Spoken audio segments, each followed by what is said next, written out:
Welcome back, ladies and gentlemen, to the Natty 19 podcast.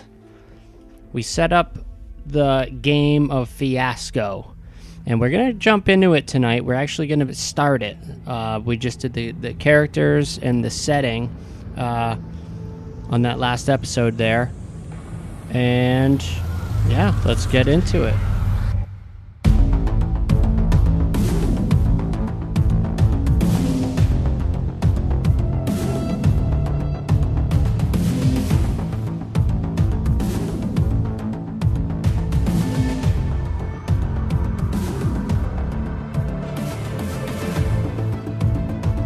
Yeah, so tonight we're going to be playing a Fiasco playset written by Simon Brake. It's called Little Town, Dark Woods. And Christy, why don't you tell us a little bit about this playset? Read us the flavor. All right. So, somewhere in the cold American North, far away from the hustle and bustle of the big cities, and nestled amongst the woods, sits a small, idyllic town.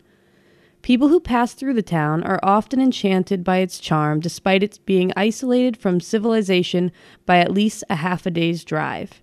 And the people are charming too. Everyone knows everyone. It's a friendly little town, but under the surface there are secrets.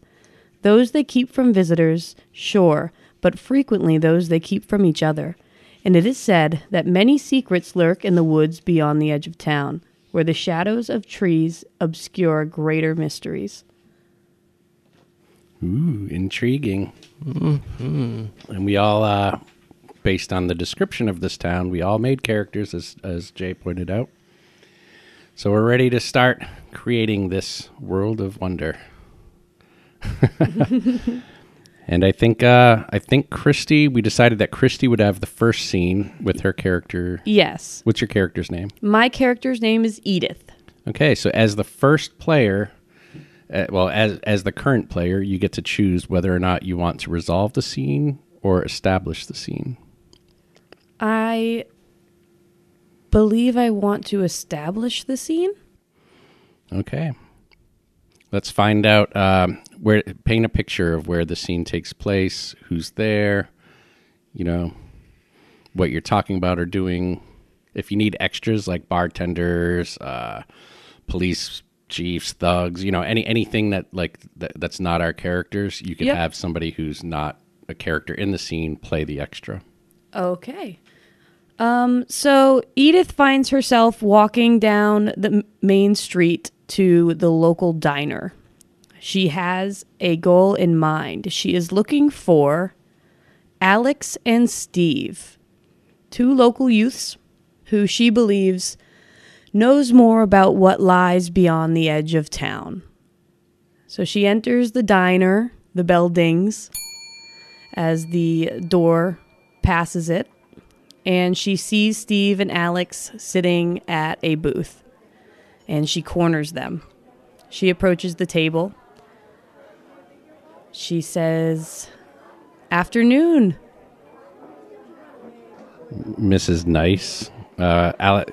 Steve glances over at Alex, annoyed that we're being approached by my history teacher's wife. Edith will raise her eyebrows and then sit on the side of the booth that's holding Alex so he can't go anywhere. Steve's eyes go back and forth between Edith's and Alex's face. He sees Edith looking at Alex, and he kind of feels a little uncomfortable, like in a third wheel kind of way. Alex is going to turn to Edith and be like, is there any reason why you're here? Looking at her quite annoyed, especially considering he's getting claustrophobic now that she's blocking him in. Edith will be as friendly as possible, as cheery as a woman her age can be, and she'll say, "I've gotten older, and adventures don't bring me there anymore, but have you ventured outside of the edge of town lately, Alex?"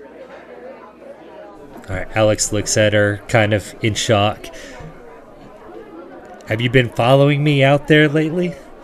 No, but... Are you trying to write a story on this? Edith will dodge that question and say, No, but we do know more than most about what happens in the woods beyond our town, and I do know that you and Steve venture out that way. Man, I don't know who you've been talking to. Alex, what's with this lady?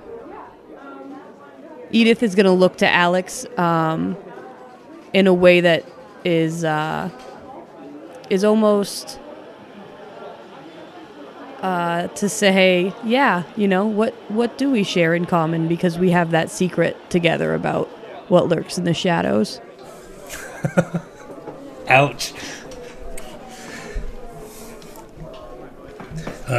She writes for the local newspaper. I mean, she's all right some of the times. Oh, I see what you did there. I mean, I know who she is. I don't know what you're doing talking to this lady, though. You know what? Like, I got things to do. Do you need me here? Do you need me for your newspaper, your news story? No, but it would probably interest you, Steve. Hey, unless it's got something to do with Metallica or weed. I doubt anything you have interests me. Well, Man, I don't I know. need somebody. I don't know what Mr. Nice sees in you anyway. I'll look to him and I'll say, yes, you do have the look of a coward. I needed brave souls to go investigate the woods for me. Do you even know what's out there? I'm going to look at Alex and then back to Steve and say, not exactly, but wouldn't you like to know? But go home, play it safe. Kind of squints his eyes a little bit, looks over to Alex. Alex is kind of intrigued. Alex's curiosity is getting the better of them. Or better of him. Are we supposed to take Nancy? Are we supposed to take Nancy Drew here out with us? No. This is a mission for youths. I'd just slow you down. So what's in it for us? Recognition. Recognition? I don't want to be read up in the town paper. Remember what happened last time you wrote about me? What if I am successful as Cher? Who's Cher? A share in my earnings. And she'll blink at Steve. There's a story to be told here, and if I'm the one who tells it, there will be profits. All right. Can I vote? Yeah, you could vote. I think we're waiting for you to vote. I thought you guys were voting too. I'm gonna go with red. Against it. Against. Yeah. I go blue. Wait, we have a blue die? I thought we just had white and red. Red or blue? Good or bad. You could just say good or bad in your thing. I will vote good. Blue. Money's involved. Yeah. All right, so your mission is... So how much money are we talking about here anyway, Mrs. Nice? Well, it's impossible to know yet, Steve. I mean, you got an agent or something, right? I mean, how much did you make in your last thing? That's not important. What's important is that you gather as much information as out there as you can, and the juicier the information, the better the story, the more the money. Do you know what she's looking for? Do you know where we're supposed to go, Alex? At this point, Edith is going to stand up and tap the table with her notebook or pen or whatever she's holding on her and say, report back to me when you're done. You know where I live. And we're getting paid for this, right? Yes, if what you find is worthwhile. I think we can do that. Shit, I thought we were getting paid either way. But... All right, is that scene? Yeah, that's scene. So the next scene is Roland. And he chooses whether or not... You understand how it works, right? You choose whether or not you're going to establish the scene or resolve the scene. I think Roland's going to. I think we're going to establish the scene with Roland nice. All right. Where are we at? Who are we with? What's going on? This scene is going to take place in the homestead, in the nice residence. It's going to be dusk. So Roland pulls in. The garage door is broken. It hasn't worked in years, so he parks outside. Closes the door to the Chevy Impala, walks inside the house. Edith is doing dishes. He kind of puts his briefcase down on the table. And before departing into the living room, he takes a look over at Edith, who doesn't see him.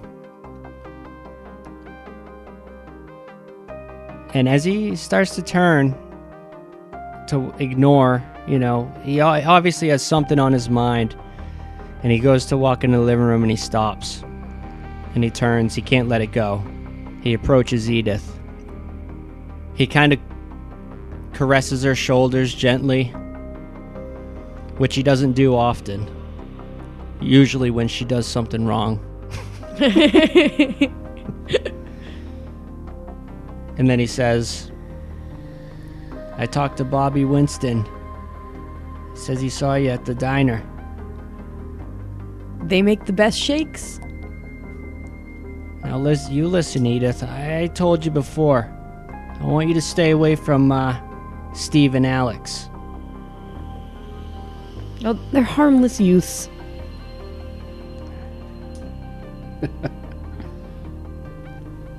It's just complicating things with my job, that's all.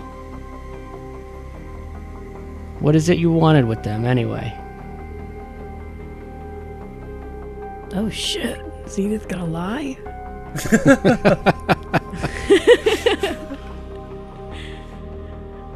Just some interviews with the local students for the paper. Steve's still in high school, and I do know Alex's parents. Hearing Edith's reply, Roland can't think of much else to say beyond what he already said. He said his piece, and usually Edith's pretty good about, respecting him. So he's gonna depart the kitchen into the living room, only now something else is on his mind. There's something more to this story. So he goes upstairs. Before turning the corner, he takes one glance just to make sure he's not being followed. Goes into his bedroom, closes the door behind him, and he reaches under the bed. There's a small piece of carpet that's cut perfectly to blend in, and he lifts it, pulls out an old shoebox, and he opens it up. He holds in his hand an old photo from many years ago.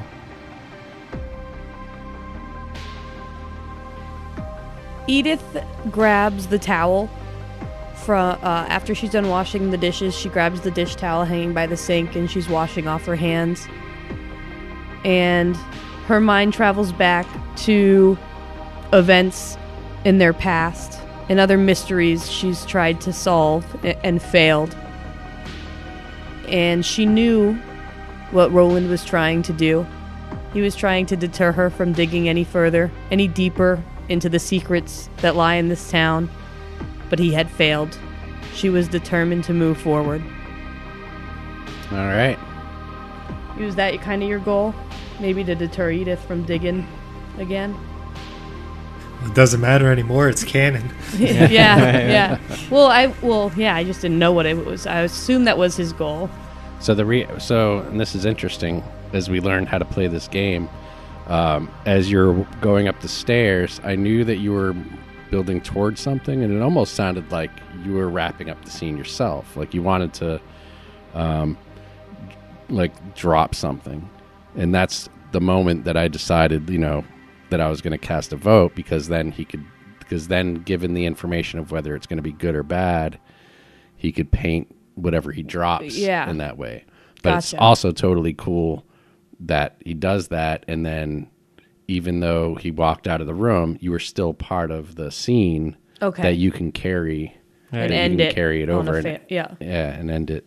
Yeah. So she could have walked in. This out. So she could have walked in and caught me. My goal could have been, being secretive, and going up there, and if it failed, she could have walked in and caught me with my pants down, essentially, with that photo. Right. I don't know. Oh, hey. But as it stands, and not to analyze it too much, but as it stands, like what we see is we see you, we understand like your concern and your requests to her, and then you go up and look at the photo, and then how it ends with her like just choosing to ignore your requests in a way, or go against them, is the bad part. We don't know what it is about the photo, but we do know that there's probably a connection between the photo and the real reason why you didn't want her to. And I'm just, No, this is getting so good. Yeah, and as we play this more, like as we play this more, I imagine like this will just roll like much more smoothly and more like a TV show or something like that. So up on the screen, thinking of it as a TV show, we see 1 week before today. We're looking at the outside of the sheriff's station, and we see Mr. Nice walk in.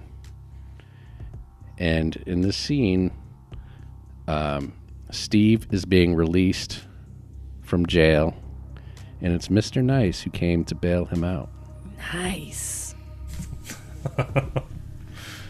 So the police officer hands me over, essentially, to Mr. Nice. Thank you, Jimmy. Mr. Nice, thanks for showing up, man. Thanks for showing up. My old man. I couldn't call him. I just didn't know who else to call. After leaving the police station, I guess for now I'll just nod and kind of play it off. Yeah, and we could be walking while talking or whatever. Yeah, absolutely, Steve. It's no problem. A lot of the I don't think a lot of the teachers in that school would give me half the chances that you gave me. Well, I understand all too well what it means to have a tough time growing up. Yeah, man, and I swear, these fucking pigs, man, everything that goes wrong here, they think I did it. You need to watch your language, mister.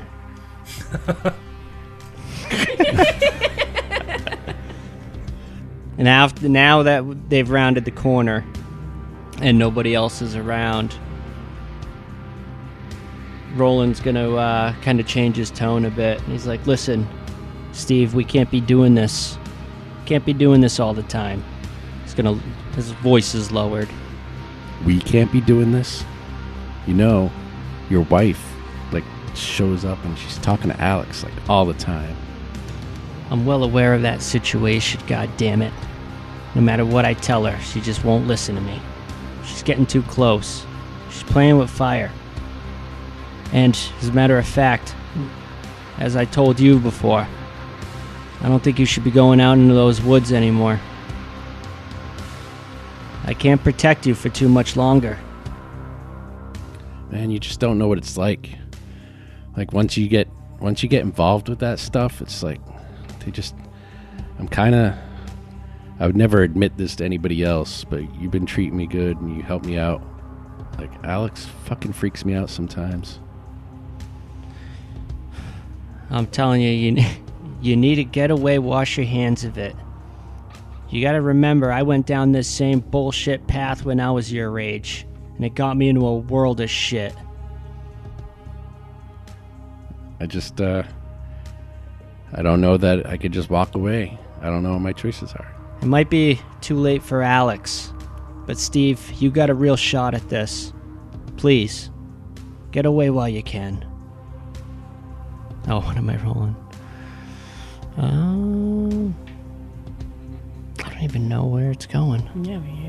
Yeah, just choose good or bad, and I can take it somewhere. Yep. Bad. Okay. I'll choose good. All right, 2 goods. There's only one way. There's only one way I feel good about getting out of here, and that's if, I don't know, that's if Alex is just, he just scares me, that's all. You know? Maybe if I felt protected from him, I could, I don't know, the whole thing's weird. It's freaking me out anyway. I think you're right. I just have to figure out how. You know I'll help you any way I can, Steve. Thanks, Mr. Nice. Thanks, you're the only one in this goddamn town. Fucking understands. Well, like I said, I know exactly what you're going through. And I might be old, at least in your eyes, but I remember that. I remember those days like it was yesterday. Regrettably. All right, end scene. So I get a blue die. So don't confuse, don't mix up your vote die with what you've earned. Yep. Oh. You know, I have the feeling like I'm being portrayed as the bad guy here. I just get that feeling. I don't know where it's coming from. So you could either embrace it or Steve could be full of shit, you know? He could be playing fucking Mr. Nice. All right. So are you going to establish or are you going to resolve your own scene? What does resolve mean? It's the decision of what's good or bad. But whether or not it ends good or badly for you is the quote unquote resolve. Yeah, if you wanted to choose the good die or the bad die, you could have other people set the scene. Oh, okay. So, all right. So if that's how you resolve, if you choose resolve, then you know it's going to end. You could good decide for your character. Yeah. You could decide good or bad. Yeah. And then someone else plays it out or starts it. No, they start the scene that includes your character. They establish the scene, which means like I could say to you, like if I was establishing the scene for you, I could say you are at the diner talking with Bobby Winston, who, you know, and then you would play it, but you would get to choose the outcome. Mm. Fucking Bobby Winston, man. I'm telling you. So what do you think, K-Way? Or Alex? I'm going to paint the scene. All right. So when we paint scenes, we're painting it between each of our 2 relationships because we get 2 scenes to paint, right? Yeah, you could have it be with whoever you want, about doing whatever you want, wherever you want. Okay. Does it have to be a dialogue between 2 characters, or could one character be spying on another character where they're both alone, or they both think they're alone? No, you could do something like that. Yeah, you'd have to say who the person spying is and who the other character is, but the other character is the one that's going to be like, you don't get to act out the other character. You just get to say, I'm spying on Edith. You know, and then Edith will say what she's doing. Yeah. All right. I am going to paint a scene. It's actually going to be a week after, or it's going to be with myself and Steve. It's going to be a week after Miss Nice came to visit us in the diner. All right. What's the setting? Is it going to be in the diner? No, we're actually going to be walking towards a spot in the woods. Dun dun dun. Ooh. Just real quick for my character notes. Do I know where we're going? Yep, we've been there multiple times. It's where I like to hang out in the woods at the edge of town. All right. It's essentially an old cabin. Towards the back end of a graveyard or something. Okay. All right. Listen, we just feed her some false information, get her off our back, we get paid, we can go about our business. I don't know. I wouldn't misunderestimate Mrs. Nice. She's smarter than she looks. I don't know. She's been in my business for past few months, you know. I don't think she's really going to do anything. We just need the money, you know. Then I can leave town and be done with this place. So what are you thinking about telling her then? And we'll just make up some BS story, you know. We don't need to let her in on what's really happening. Like what kind of story? I'm not good at making this stuff up. That's why I always get caught doing shit. Alright, it's not my fault you got caught with all that duct tape. You know, we'll just tell her that there are some kids out here digging up dead bodies or something. You know, she'll believe that. We can make her watch, you know, look out, try to catch them or something. We'll go about our business. We'll be gone before, you know, she ever knows what's going on. So what about what we've been really doing out here? What if she catches on to that? What if she doesn't believe us and she comes out here snooping around because she's a nosy bitch and she figures out what we're doing? Listen, we'll be done before then. We're almost completed the ritual, you know. I mean, this is the perfect specimen. You read the letter. It says that she was an empath, you know. She should have a close feeling to the spiritual world. We're almost done. Just believe me. And you're sure about this? Like, are you sure that this ritual is going to work out the way that you want it to? I think it will. I think this is the one this time. I'm going bad.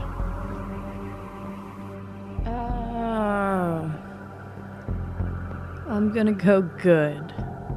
I'll go bad. Okay.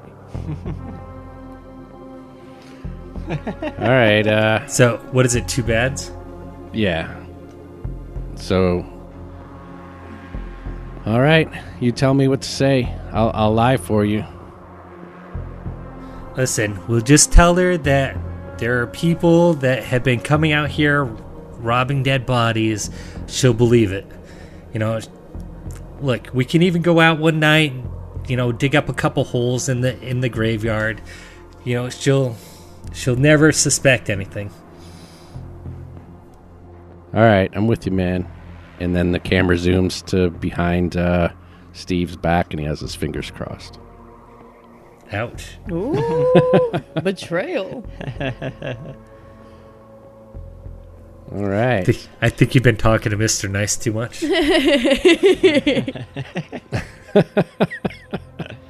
That was great. It's going to be an Edith scene next. All right. Mulling it over.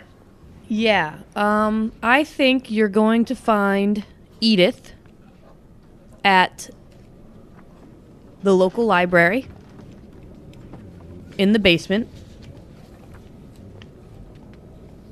going through old newspapers that are archived down there. She's going to pull up a paper that is actually not the local paper. There's an article in there written by her, but it was written when she wrote for the school newspaper as a teenager. And she'll pull it out, and she will open up to her article. And essentially, the article is going to read... the article will tell a story of a missing teenage girl. Body never found. Links to the occult. And she'll just be, looking over the information she has about that. Being that there is currently a local girl of about that same age as the other girl was when she was missing once again. She's looking back to the old case that she never solved. And actually, people laughed at her over by saying the occult could be involved in such a nice town. And as she leaves, she grabs the paper in hand, wraps it up, puts it... So she looks around to make sure nobody's around, rolls up the paper, and steals it from the library and walks out. Nice. Bad. Yeah, Jay and I both voted good. That's how All she. right. So ideally, we would cast our votes while she's kind of leading the scene. That way, she has the chance to sort of end it on a good or bad note. Yeah. How would you end it on a bad note, just out of curiosity? If it ended badly, I was going to have you come down, knowing that I spent time down there, and see me looking at the old newspaper. Get busted. Yep. And then the scene would end. I was thinking maybe I was going to do it like you had like you had my tea and your coffee in your hands, and you were just coming to see how I was doing, and you caught me looking at old shit. What do we have to get done? Because this is my last scene, right? This is your last scene for the first act. So anything you want to move toward your goal, you want to do whatever you can to kind of move toward your character's goal. We'll still have another act to resolve stuff. I'm going to establish a scene. I think this scene is going to be Roland and Alex. Ooh.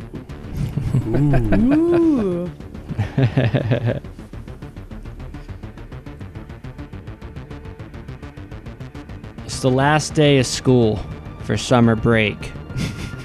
Nice. School just let out. It was a half day.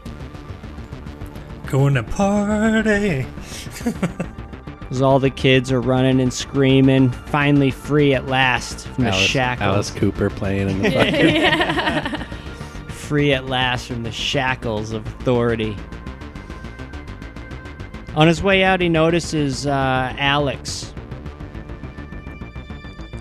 waiting for Steve to get out, as he always is, in his rusty hoopty.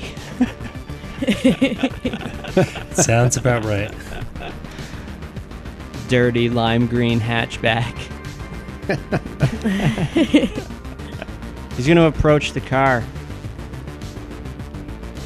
He's going to look around first. Once he's comfortable enough to realize that nobody's really paying much attention, he's going to put both hands on the window that's rolled down.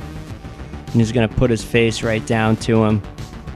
He's going to say, I want you to stay away from Steve. I know what you're doing. And you don't have a clue what I'm doing. You little punk, you listen to me and you listen good.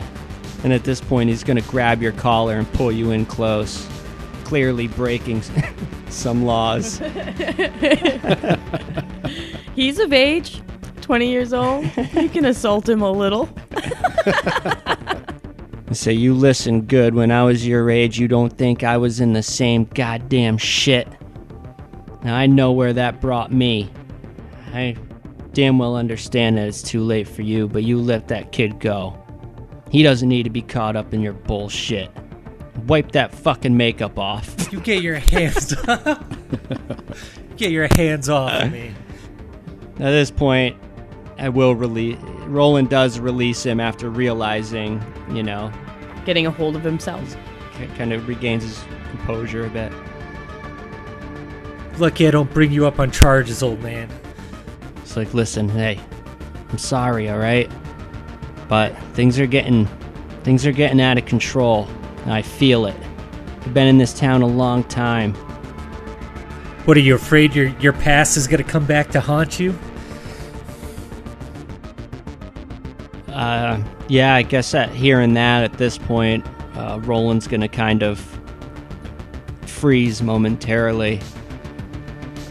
And, maybe come to the realization, maybe he spots Steve coming out of the main entrance. Oh, hey, Mr. Nice. Steve, yeah, I was just leaving. And Roland's gonna give Alex one last glance. This time maybe a bit more nervous before taking his leave.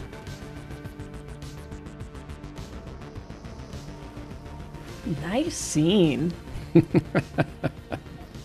I could picture that one pretty clearly. Yep. To grab me by the collar and fucking pulled me up against the opening of the window. Yeah, I can picture that too. The plot thickens. All right, so I'm going to choose to establish the scene, and this is going to be at the Nice residence. Steve's going to ring the doorbell, and when Mr. Nice answers the door, he says, "Mr. Nice, I'm Mr. Roland greets him and everything." Steve, what are you doing here so late? Oh, sorry. This is going to be like a few days. This is just going to be like the next day after the last day of school. Okay. And it will be during daylight. Okay, yeah. But it's in the summer. Roland will answer the door, and after seeing Steve, he'll kind of look around, make sure no nosy neighbors are looking. Say, Steve, come on in. Steve basically looks around too, but only because Mr. Nice did it. He's not sure that he cares who's looking. But he comes in and he's Mr. Nice.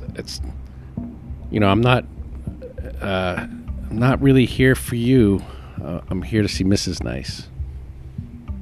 But you could hang out too if you want. I mean, maybe you have something to say about this too.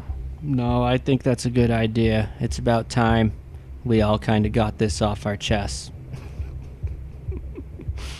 So enter. I don't know if I can just let Edith. Oh, okay. Yeah, so I imagine we're all sitting around the table. Yeah. And Steve says, Mrs. Nice, I don't know what you know about what's going on out there with Alex, or you for that matter, Mr. Nice. It seems like you guys know something. I feel like I'm the person that knows the least here. Maybe at this point, Roland will look over at Edith with a concerned look, and then look back to Steve. Well, after you asked us to go out there the other day, a week or two ago, I think Alex is losing his goddamn mind. We've been playing around with this stuff, and I thought it was kind of cool at first, some cool stuff, summoning, little spirits, like dead spirits to answer questions, kind of doing like Ouija board stuff. But he found this diary, this woman, some empath he calls it. I don't even fully know what that means, but something about, I don't know, summoning or calling something. It's got to, I don't even know if I believe it's real, but whatever it is, he's just out of his goddamn mind. Have you two found any evidence of the missing girl out in the woods? Could the diary have belonged to her, or did it seem older? And when she says, did it seem older, she's going to look over at Roland. Steve pulls a diary out of his backpack and slides it across the table. At this point, I think Roland's going to look at Edith and try to hold back a sinister smile. That story he told you about kids digging holes and stuff, he made it up. Is this the only thing that you guys found out in those woods? He goes out there more than me. That's the only thing I know about. He needed my help for something having to do with the ritual. I think Roland's gonna greedily snatch the paper up. The diary? The diary. And put it in. It was a letter. It was a letter, right? Was it a letter or It's a letter from the mother. letter torn from a diary, right? It could be a diary. Was it established before that it wasn't? He's gonna greedily take it, and without even looking at it, he's gonna tuck it in his inside pocket of his coat. Before he took it, Edith did see that it was older. It didn't look like it was on newer paper. It looked weathered. All right, I'm going bad.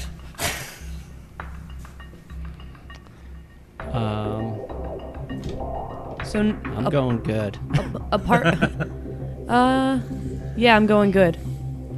So, I don't know what Alex is going to do if I don't show up this weekend.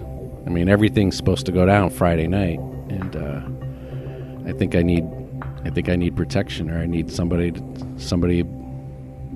hide me or I need some help. I don't know what to do. It's quite all right. You've come to the right place, Steve. I've been trying to keep you from all of this, but I'm afraid the cat's out of the bag now. You said Friday night this is happening? Yes, sir.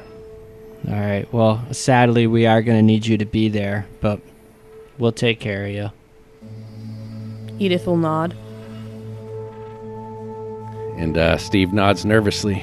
End scene.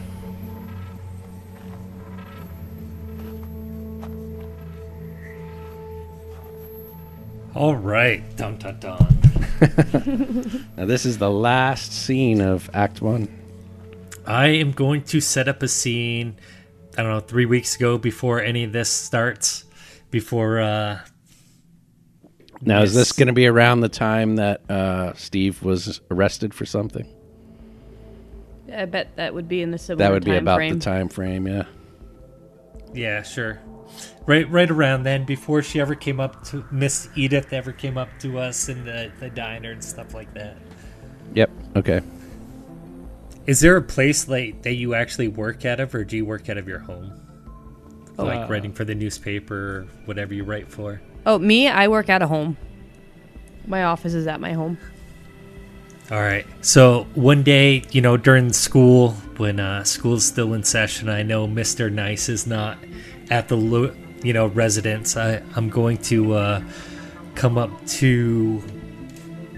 I'm gonna approach and go to the Nice's house.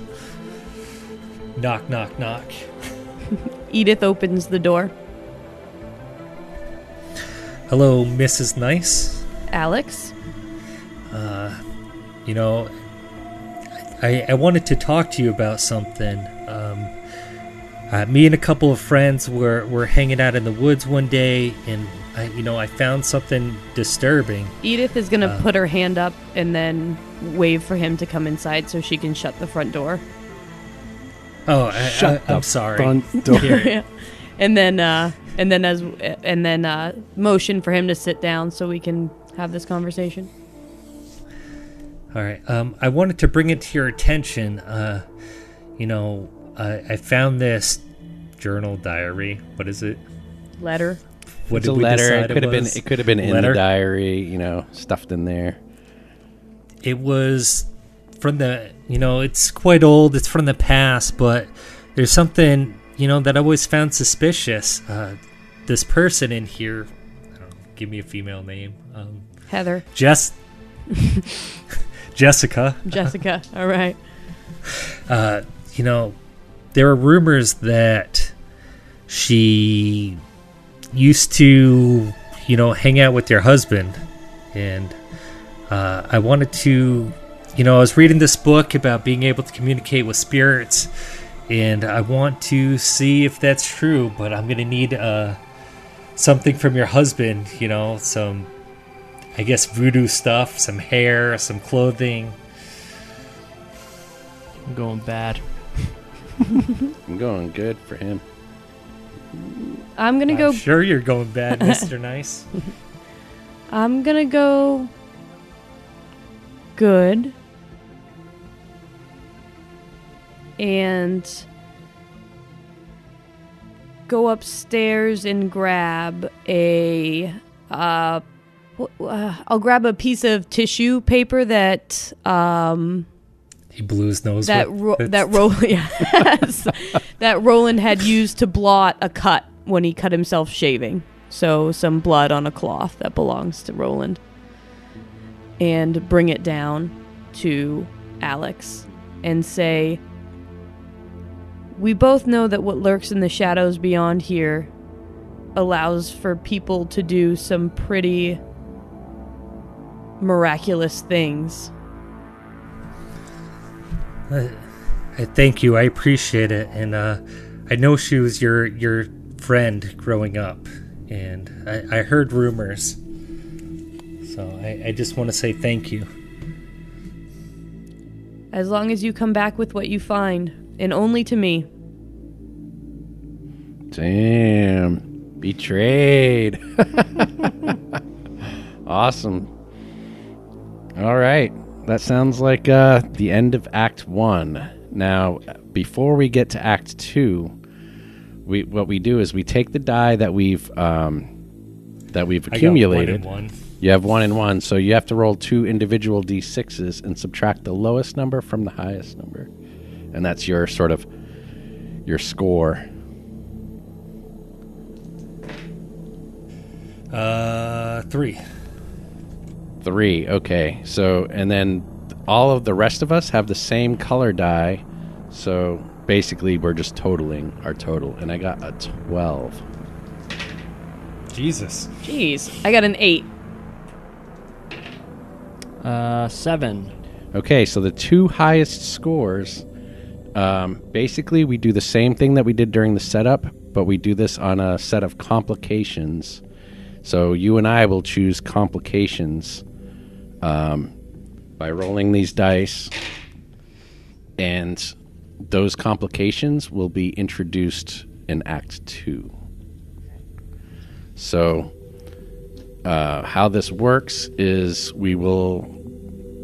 there should actually be 4 dice, I believe.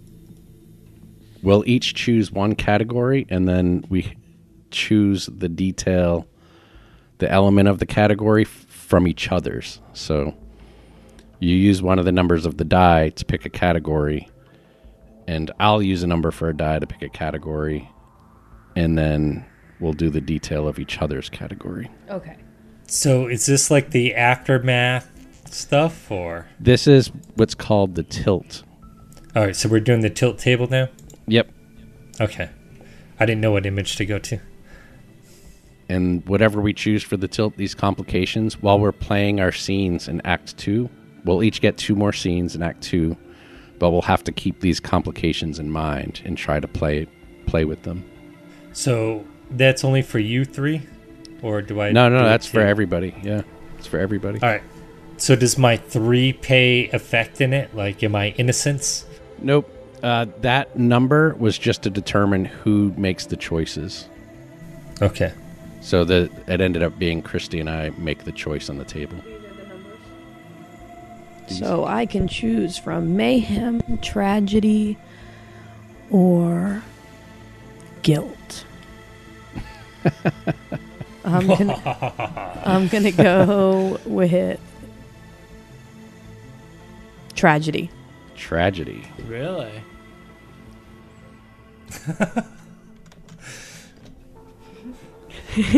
Mr. Nice's lives flashing before his eyes. I am going to go with... I think I'm going to go with guilt. So now you choose the element under the guilt table. It's either going to be a 1 or a 2. I'm gonna go with... Oh. You said a 1 or a 2? Fuck. 2? Which is... Betrayed by friends? Betrayed by friends. No, Yeah, I'm gonna go with Steve. 1. I'm gonna go with guilt 1. A visit from the perhaps unofficial authorities. So a visit from The authorities. some kind of authority. Some sort of authority. So who's this applying to, or is this in general? Like, This is in general. This is just something that's going to happen during Act 2. All right, so then because there's only 1 die left, I think it's wild. Correct me if I'm wrong. If you're out there listening, email us, Twitter us, let us know that we fucked up. But this is on the tragedy table? Is that what? Yes. Ooh, Somebody's life is changed forever in a bad way.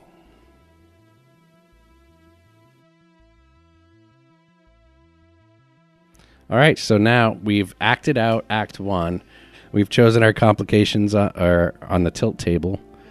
And that concludes Part 1. When we come back with Part 2, we'll have the final act and this tragedy and this guilt. We could expect to learn about this. All right, ladies and gentlemen, we hope you enjoyed Act 1, and hope you join us again for is it the finale?